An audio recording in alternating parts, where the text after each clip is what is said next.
Robert Valencia is a journalist who covered Latin America for Newsweek, and he joins us now on Skype from Rio de Janeiro. Robert, given there's clearly no international consensus on action to resolve the crisis in Venezuela, what now? Well, that is the big question. Unfortunately, the Venezuelan people are the ones who will be suffering from this stalemate.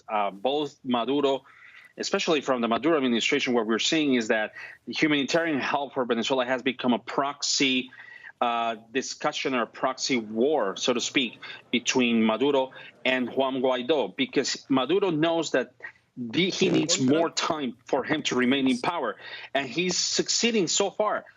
Remember, a couple of days ago, we thought that by February 23rd, the military top brass will relinquish any kind of support to the Maduro administration, but that never occurred. And by stopping humanitarian aid to Venezuelans means that Maduro is gaining time. That has been the sole purpose of this administration in order for him to remain in power. Robert, despite the fact that the top brass in the military does still support him, we have seen military defections over the last few days and weeks. How much support does Maduro still have within the country and also amongst the public?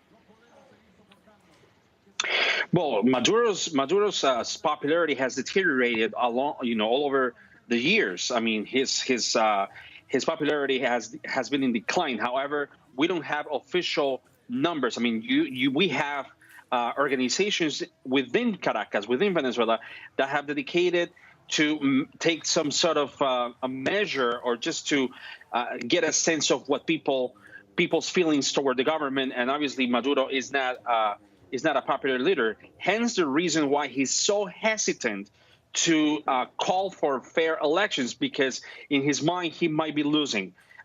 This is why he's not permitting fair elections, much less some sort of oversight from the international community, because he knows that he would be losing. Unfortunately, as I mentioned, more Venezuelans will be fleeing the country because the humanitarian aid that they sorely need, including food, including medicine, and other important goods, they're not arriving in their hands. So what we're going to see is more Venezuelans fleeing their country, and that the crisis will continue spilling over other nations such as Colombia and Brazil. Robert, what's the next move for the opposition? Juan Guaido has been traveling around to try to rally support.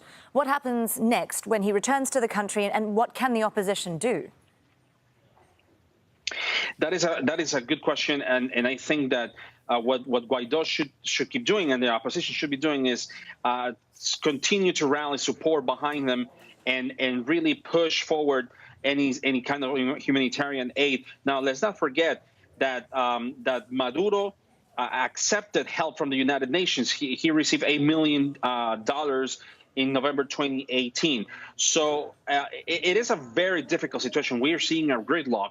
And as long as both Guaido and Maduro can concur and say that, we can accept some humanitarian help from the Red Cross, from Caritas, from other organizations that advocate for neutrality, I don't know if there's any other way for the opposition to quell any unrest in Venezuela and diminish the power of Maduro. It is a very complicated situation at this point. Robert, what are the concerns around Guaido's safety when he returns to the country? Well, he was allowed to leave the country because the military allowed him to do so. So that's what we're hoping, is that when he returns to Venezuela, he won't have any problems now, because as you can imagine, if something happens to him, it will increase the unpopularity that Maduro has overseas, and it could lead to something even bigger, because 50 countries have recognized Guaido as the interim president of Venezuela. Journalist Robert Valencia speaking to us there from Rio. Thank you, Robert.